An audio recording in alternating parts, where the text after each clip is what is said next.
What is going on, my unapologetic anthropologist nerds? We are back here, episode number 5. This is going to be our last episode that we are kind of debunking some myth, some folklore, and then we're going to kind of pivot in a different direction. But I wanted to kind of continue our theme going that we've started this season. So today we're going to be talking about the anthropology of witch hunts and how societies create different monsters. So just to start us off, the witch hunts, the crusades against sorcery was never actually about magic. It was more about fear, power, and controlling societal norms themselves, which we'll get into as we move forward. So let's start off by some definitions here and providing some clarity on what is witchcraft and what is sorcery. What are the differences? Witchcraft, if you're looking over to our right, is an innate condition or a supposed innate condition, unconscious powers. It is who they are, it's a part of them. Sorcery is something that's practiced, it's a learned behavior. You can compare it to, I guess, modern day medicine. We have a lot of Notre Dameses and some things that you can tunnel into that rabbit hole if you'd like. Deliberate action, spellcraft, anyone can practice sorcery. For the purpose of our podcast today, we're just going to be focused on the witchcraft section. Alrighty, so just a couple of case studies, some clarity again here on how we take terms and why terms are important. Some case studies for you is the E. Evans Pritchard or the Azande. Feel free to do your own digging and research on those, but really like explaining witchcraft and explaining what the fear around that was is there's a gap between why we know things happen at this point in time. Now, remember our timeline with the era that witchcraft is happening. So there's a lot of scientific explanations that have not been discovered yet at this time.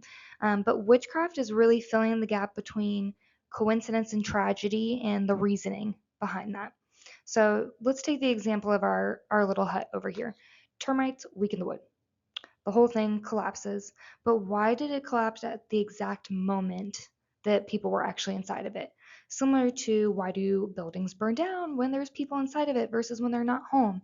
The reasoning that society came up with at this time to fill that unknown is witchcraft, which again creates fear, creates panic, which creates whole societal implications and some tragedy itself. Let's keep moving along. Now, just to keep some perspective before we keep really divulging into this issue, this is an old story of humanity.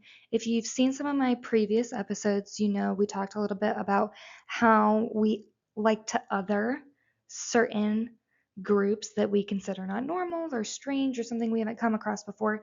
And that's not too dissimilar to what we're looking at here in witchcraft. Now, the difference is we have some new supernatural explanation for the universe with witchcraft, that unknown gap of why things are happening, and it must be due to some sort of harmful intention, therefore witchcraft. But this is not something that's specific to a certain period of time. We do see this, of course, in Europe, the Salem trials here in America, which I know most of us in America are most familiar with. But we do see this around the world, not just in European Dark Age. This is in Africa, Asia, some of the indigenous societies, and it's rationed as community balancing. So, as anthropologists, we know how ethically incorrect that is, which is why we are debunking this myth. So let's keep on moving along, guys. Now, as we know, the media, humanity, history, all of the above, we love a good scapegoat. And that's really what we're looking at here. Communities face unbelievable hardships, famine, disease, death. If you look back at a lot of the migration at this time, you see a lot of human movement looking for better opportunity. The random suffering is just something psychologically we struggle with. We need reasoning. We need a why for why things are happening. finding a target provides an illusion of control for that unknown. So we need to find somebody to blame. It's got to be someone's fault.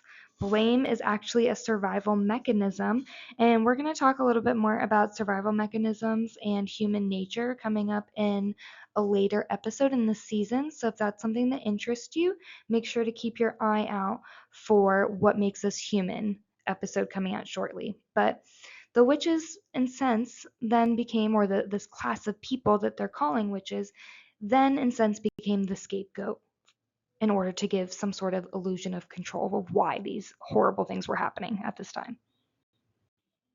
That brings us to our second reasoning, social control, which again we are going to talk about extensively in an upcoming episode. This part of human behavior is something that fascinates me. So we're going to dive a little bit deeper into that. But as far as our witch hunt case here, the notion of witches or there being some sort of other enforces a strict cultural norm. It's taking this cycle of control from uncertainty to the illusion of order. Now, it eliminates those who defy a status quo, which we've talked about in a previous episode, those othering, something that's not normal, something that's strange. And it does reduce community anxiety through collective action, that there's some sort of action, device, laws, something in place that governs the fear and produces some sort of order. So if you're looking over to our right, you'll see my little cycle of control, starting with the uncertainty and the fear that comes along with that, moving into the accusation and marginalizing of people, eliminating or whatever legal action, whatever tragedy might be taking place to produce an illusion of order. Now, we do have to point out the fact there, I'm not going to say that men were not included in these witch hunts, but it was primarily women that were in this new marginalized group.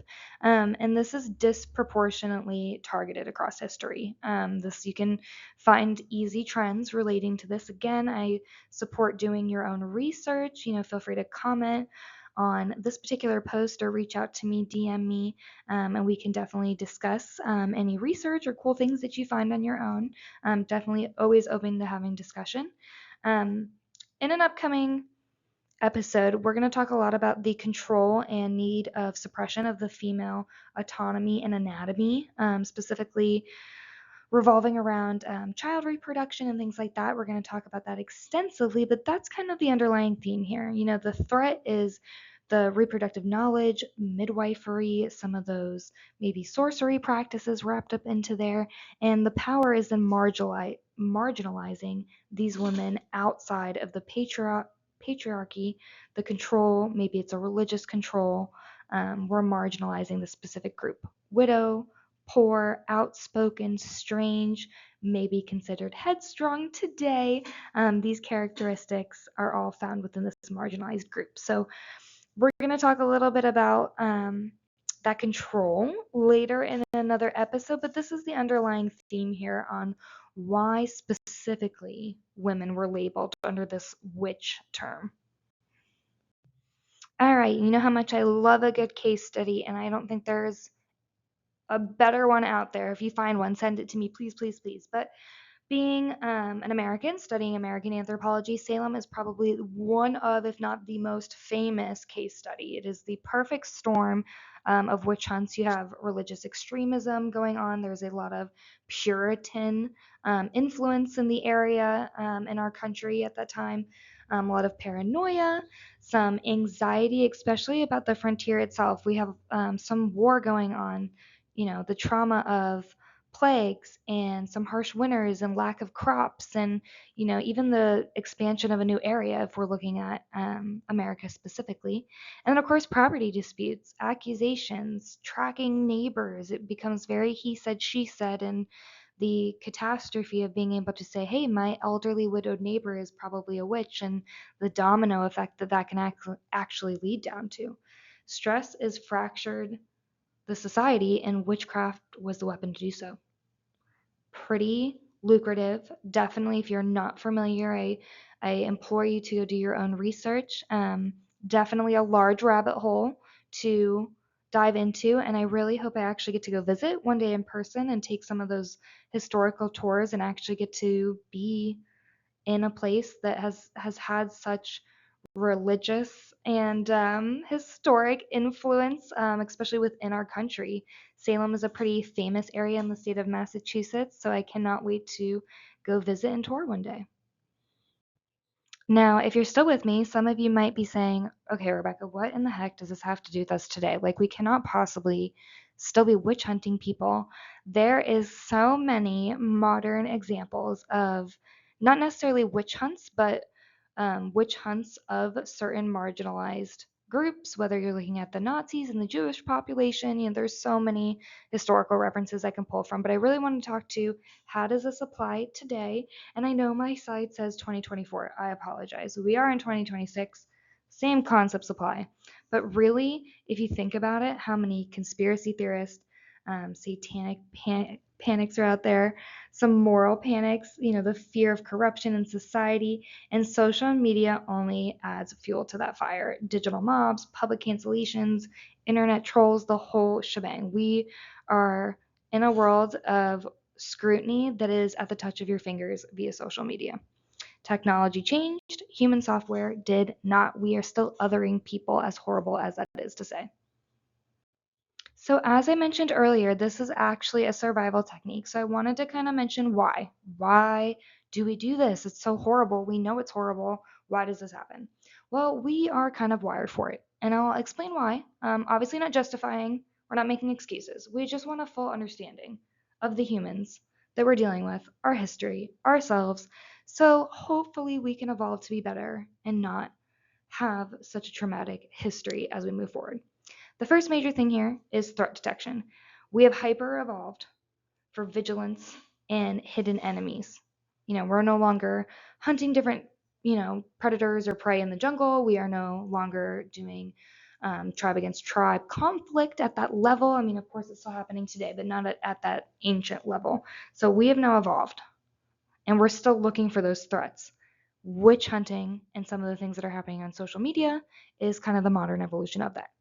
Rumor transmission. We love to talk. We love to gossip. You guys are watching a podcast. We love to consume information. This is what actually binds people together. It's a survival mechanism. So gossiping and othering actually becomes ingrained in our hardware. And then, of course, the in versus out group. Uniting against a common enemy secures tribal safety.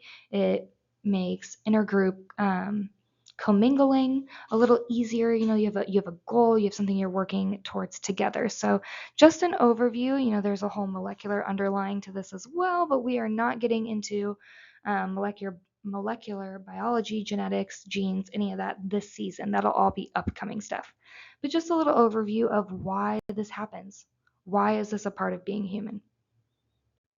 And I know I could probably go on for an entire lecture about this specific topic, but I really wanted to keep it short and sweet. I do want to implore you to do your own research. That's why we're here, is to ask questions, to look at the world through a new lens, through different perspectives. And not that the monsters are us, but it really does come down to that human factor. So witch hunts reveal nothing about magic. This is not a mystical, unifying thing. This is a human hardwiring.